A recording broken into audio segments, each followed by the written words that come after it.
Welcome back live to RaceSpot TV's continuing coverage of the 2018 NASCAR PEAK Antifreeze iRacing Series at iRacing Live tonight from Fontana, California. And the Virtual Auto Club Speedway, Ryan Luza goes to victory lane. He becomes the third different winner in 3 races so far in 2018. As we welcome you back inside the RaceSpot TV booth for the post-race show. Myself, Evan Pasoko, along with Tim Terry and Randy Jennett. Going to be trackside with your top 5 finishers momentarily. But of course, the way this would have played out, Tim, a very dominant performance would have mattered the most for your defending series champion. And how about that green flag run at the end? 60-something laps green to the finish of this one. And these drivers absolutely put on a show this evening. And Ryan Luza flexing his muscles again, coming home with the win, second time at Auto Club, and trying to defend that championship. Send a statement here tonight. 63 laps all the way to the end of this one. Ryan Luza ended up 1.5 seconds in front, and he is your race winner tonight from the Virtual Auto Club Speedway. Trackside now with the driver of the number 6 machine. Ryan, congratulations, and welcome back to victory lane in the NASCAR PEAK Antifreeze iRacing Series. You guys were fast all night long. Didn't take you much longer than I think it was 11 laps to get to the race lead first. A little bit of attrition in the middle of the race to work through, but once you got that number 6 Fast Track Sims 4 to back out in front, you guys never looked back. Tell us about it. He had a really fast car. Huge thanks to Keegan for all the work that he's been doing with me being kind of out of commission as far as testing. But yeah, we had one really bad stop. I didn't overshoot, but I was lined up too far left, so I ended up having to reverse, and I fell like from the lead to 10th or something like that. But luckily got up to 2nd and then had a really good pit stop to take the lead. And I don't think we lost the lead like ever since that. So just a phenomenal car. A lot of fall off, super hard to drive. I felt like tonight. I really enjoyed it actually. Just like I said, huge thanks to Keegan Leahy and Chris Shearburn for all the work they've been putting in with me being half crippled. Well, obviously, you put in some work yourself there, fighting through that. I know we were talking about it a good bit at Phoenix, and obviously, I'm sure, still dealing with that here tonight. There were points in this race you mentioned, but he had the little bit of a mix-up there on pit road, lost some positions. We saw a lot of drivers gain tons of spots. Ray was really fast. He worked himself into the top 5, finishes 3rd. Same with Jimmy. A couple of other guys, Bobby and Logan and all of them, go double digits to get up front. But it always seemed like when they got on a roll, they were good, and then you get a restart, they're stuck back in traffic, and they didn't have that little bit extra to be able to separate themselves. When you found yourself losing the race lead, dropping back into the middle of the pack, what was it about that number 6 car that allowed you to get right back up there and bounce back when it seemed like a lot of other fast cars just weren't able to do the same thing? I think the factor with our car is we were one of the fastest cars on the short run and the long run. Towards the middle, it kind of evened out, but like on the first run, like me and Keegan were really worried about Ray because he was really running us down towards the end of that very long run. But the short run speed that we had really allowed us to pick up those spots when nobody else really could. And we could get out front, get our gap, and then maintain the gap. Whereas, they're sitting there fighting for the positions, and then they're too far back whenever their car does end up being a little bit better. So just a really good car in the end, just having the short run speed and the long run speed to make everything work. What we noted coming into this one is that Auto Club always seems to be a little bit of a wild card, and not, into the same category the likes of Daytona, but 4 different races here and 4 different winners. You won this race back last year in 2017. It seemed to be a good sign as you guys went on to take the big trophy at the end of the year. You go back-to-back wins here now in Fontana. First driver to get 2 wins at this racetrack. What is it about this track that favors your driving style? I don't know. I think it's just how smooth you have to be. Driving here, you can't really overdrive because you're going to blow the corner and really burn off your right front. Just to be able to kind of sit back, hit your marks, not overdrive. I think usually like here I have the best tire wear out of pretty much anybody whenever I compare with others. It's just being able to make the car go fast using as little as possible. So the bigger tracks I really enjoy, not super speedways. But the bigger speedways and the intermediate tracks, not so much short tracks, but really just the kind of in-betweeners. I think that's where I really thrive as a driver. Well, there's got a couple of racetracks that fit that definition of what you guys like to race on in the next couple of weeks. 1 week off as always, but we'll be back at it from the Las Vegas Motor Speedway for the 4th race of the year. That one coming up on Tuesday, April the 10th. Is that a racetrack that you guys think you can continue this momentum at find success? For sure, for sure. We have a really, really good car week in and week out. Like I said, huge thanks to Keegan and Chris on that. I'm looking forward to being able to put in more time here in the next few weeks. Supposed to be having surgery here soon, so hopefully that it doesn't make me miss a race. But huge thanks to them. Like I said, I can't give enough props because they're the ones that are carrying me here right now. Without them, I wouldn't even be sitting here in victory lane. So huge thanks to them. I'm sure we'll be strong in Vegas, like we've been every single week so far. And huge thanks to Fast Track Sims for coming on board again this year, and you guys for the broadcast. We always appreciate your time post-race, Ryan. Again, congratulations on the win. Of course, best of luck as well, and well wishes to you on the upcoming surgery, but we appreciate your time. Congratulations on the win, and we look forward to catching you next time out. Thanks, Evan. Race winner tonight from the Virtual Auto Club Speedway, Ryan Luza. First win on 2018 for your defending series champion. He becomes the 3rd different race winner in 3 races this year, and as well as noted, the only driver to get now multiple wins at this racetrack in the NASCAR Peak Antifreeze iRacing series. Taylor Hurst wasn't all that far off tonight. Another driver with a very impressive run. Trackside with the driver of the 74 is Tim Terry. Yeah, Taylor Hurst comes home with a 2nd place finish. First top 5 of the season. Some big momentum heading forward. Let's talk about this finish. You got to be happy with 2nd. Yeah, man. We had a pretty rough start to the season so far.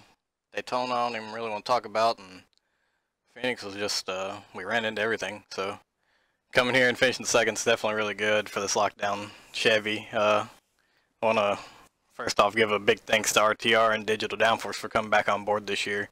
I really appreciate their support, and man, we prepared a really good race car tonight, but we kind of figured we were going to be racing for P2 tonight because Keegan and them boys really were bringing a good car tonight. So, I mean, can't be happier, really.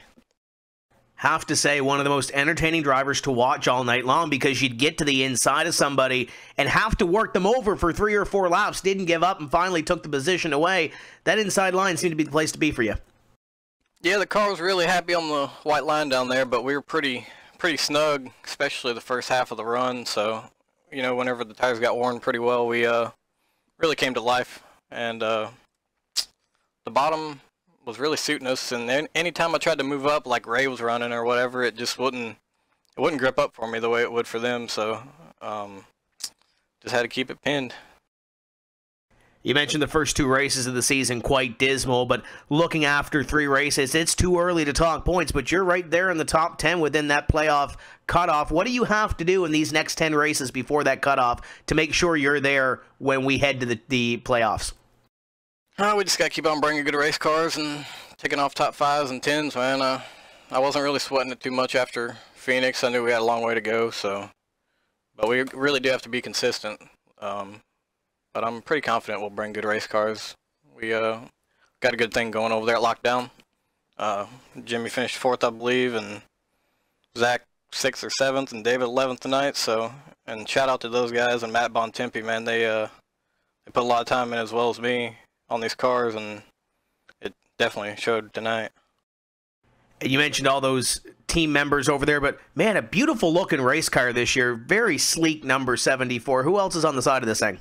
Yeah, it's RTR Websites and Digital Downforce Graphics, man. They came on board again for a 2nd year, and we got the blue tonight on the West Coast, and well, I say that, and we're going to Vegas, but we're going to switch it up at Vegas and go back to the good old classic orange we had last year.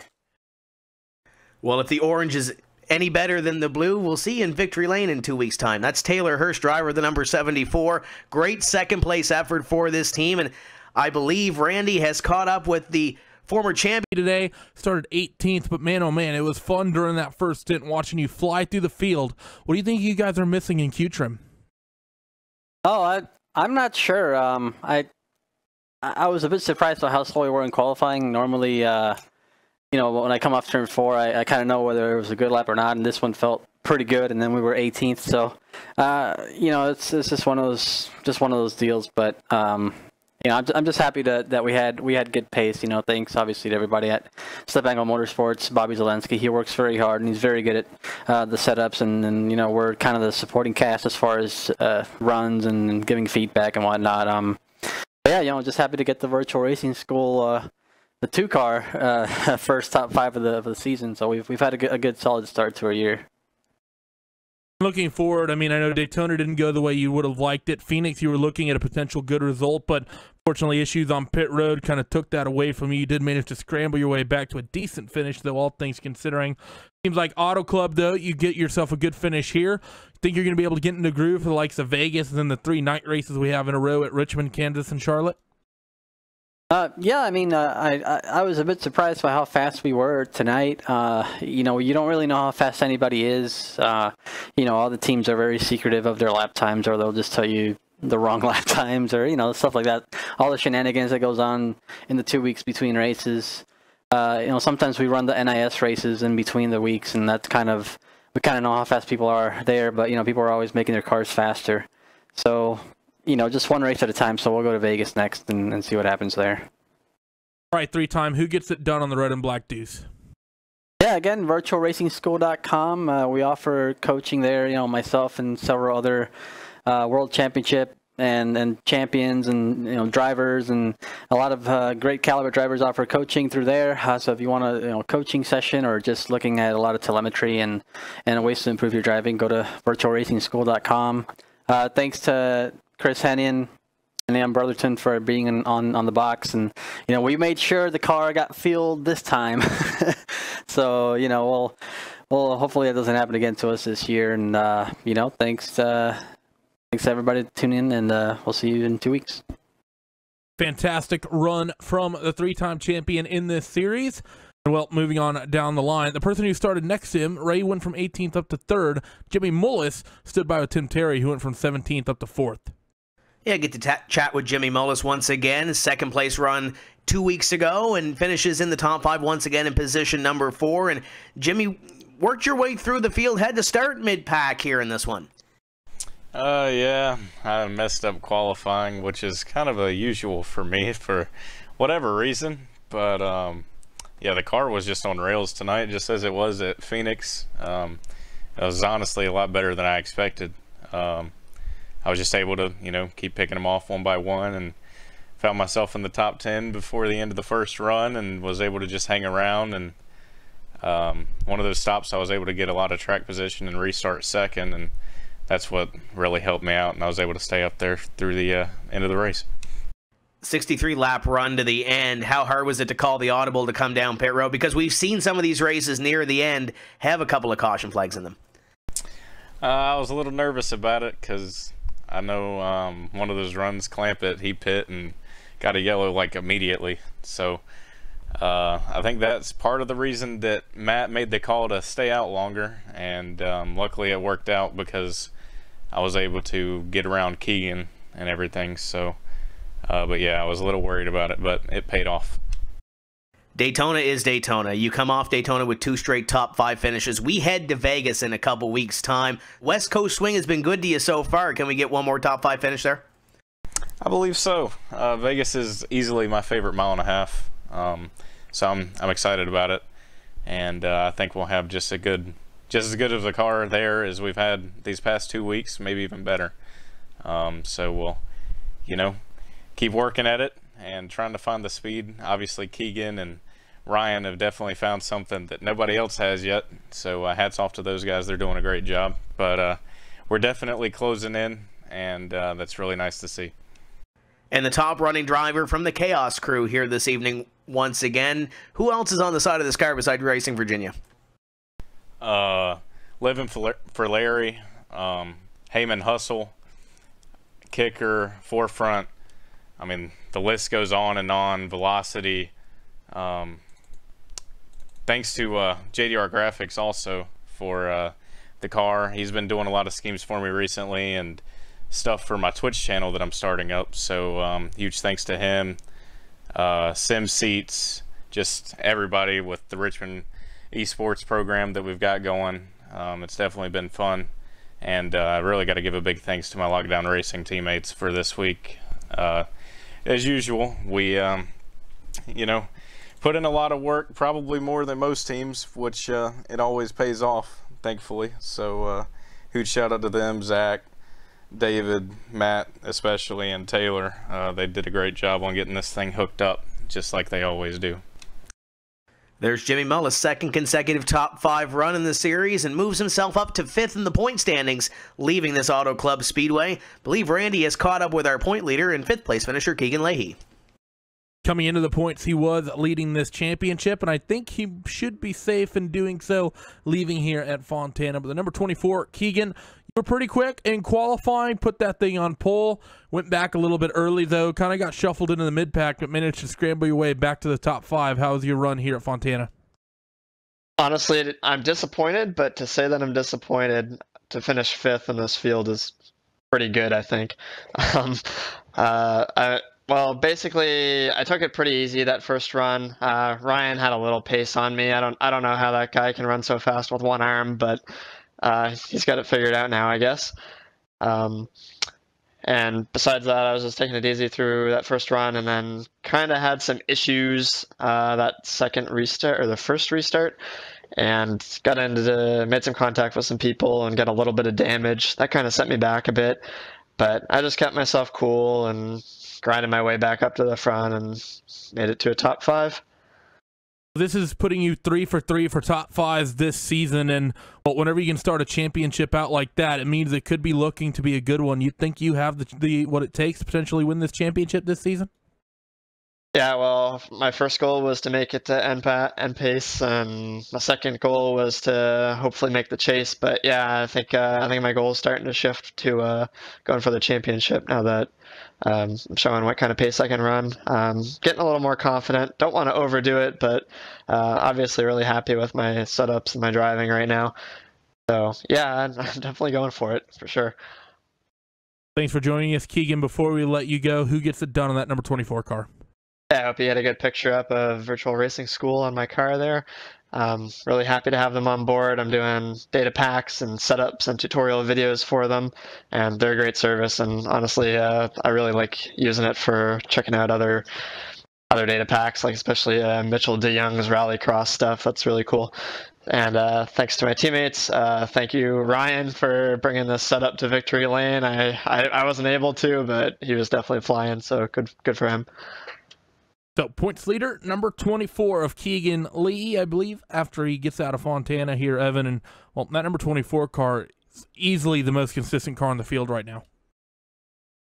And I mean, anytime you can qualify on a pole, and Ray Alfala, somebody who has obviously found a lot of success in this series, talking about how difficult it is to gauge what anybody's got on any given night to be able to put it up on top. Obviously, good news for that team as they continue to try to build again. Still 10 races to go before we have to officially use the word playoffs in action. You're taking a look at tonight's top 10 with Ryan Luza getting the win. So 3 different races and 3 different winners now to this point. Nick Ottinger started it off in Daytona. Keegan Leahy 2 weeks ago from ISM Raceway. And tonight, Ryan Luza in Fontana. Means as we look at our updated championship standings, Leahy still sits at the top of the pile. Luza creeping his way on up into 3rd spot. Alfala, Zelensky, Conti, and Clampett. Some of the names just to highlight those top 10. Still nice and tight. Obviously, the goal is to qualify for those playoffs, Randy. You don't really get any much more of a bonus for leading it all the way to that point, so you just want to be on the screen right there, and then the real fun starts 14 races into the year. Yeah, that's the big thing. You need to sort of set a rhythm right here, right now. And the fact that 24 car of Keegan Lee has been able to do that might make him an early championship favorite. But with that said, with the likes of Ryan Michael Luza showing the pace that he has one-handed, it's sort of the thing you would say if you were talking to Smack, weren't you? I could beat all of you with one arm tied behind my back. The fact that he's showing this pace as well shows that he's not just going to lay over and make this one easy as well. There is no doubt, Tim, going to become a point this season where we start to get a good amount of intermediate racetracks on the calendar, but these first 4 weeks, very diverse. The 2.5 miler in Daytona. Obviously, we go to the shorter track, the 1 miler in Phoenix. Tonight, 2 mile racetrack in Fontana. And in 2 weeks' time, we go to the 1.5-mile Las Vegas Motor Speedway, giving everybody, I think, an equal opportunity to get something going at the start of the year, and looking forward to the first intermediate racetrack of the year coming up next. Yeah, you've got some very exciting racetracks coming up, as you see on your screen. Obviously, Richmond. You look at Kansas, almost like an Auto Club Speedway, have some characteristics in between them. Michigan the same way, but then you get a track like Sonoma mixed into there as well before we hit the playoffs. And then that playoff stretch is quite interesting as well. Some different racetracks in there to crown our champion at the end, like Indianapolis and Dover, and then head to the Homestead Miami Speedway. But when you look at those point standings, yeah, it might be too early to necessarily talk about points, but you look at those top three that are right there, they're going to start to really stretch themselves out if they can continue to run the way they are. You look at Bobby Zielinski all the way back to about 19th or 20th place, which is off your screen. It's about 30 points in between, and you're looking to get that top 8. It's too early to necessarily talk points for them, but it might be just an idea to keep your eye on those three and how far they can stretch out in front prior to the playoff cutoff. But obviously, Keegan Leahy has been strong. But as we mentioned, 3 races, 3 different winners. We'll see if we can roll the dice and get 4 next week. And you've got race winners first and third in the points. Ottinger's going to have to figure something out as we continue to work later into the season. But with all of that being said, our third race of 18 has fallen into our rearview mirror. As we get set to say goodnight, I have to thank all of the people behind the scenes who make these broadcasts that are Tuesday night possible. Savannah Ballo on the cameras, for Simon Grossman, Kevin Papey, their team for working on the broadcast CG. Graphics by Andy Werder. Of course, Will Vincent, Hugo Louise, Drew Adamson, Cisco Scar, everybody else at RaceSpot TV and iRacing.com for making it happen.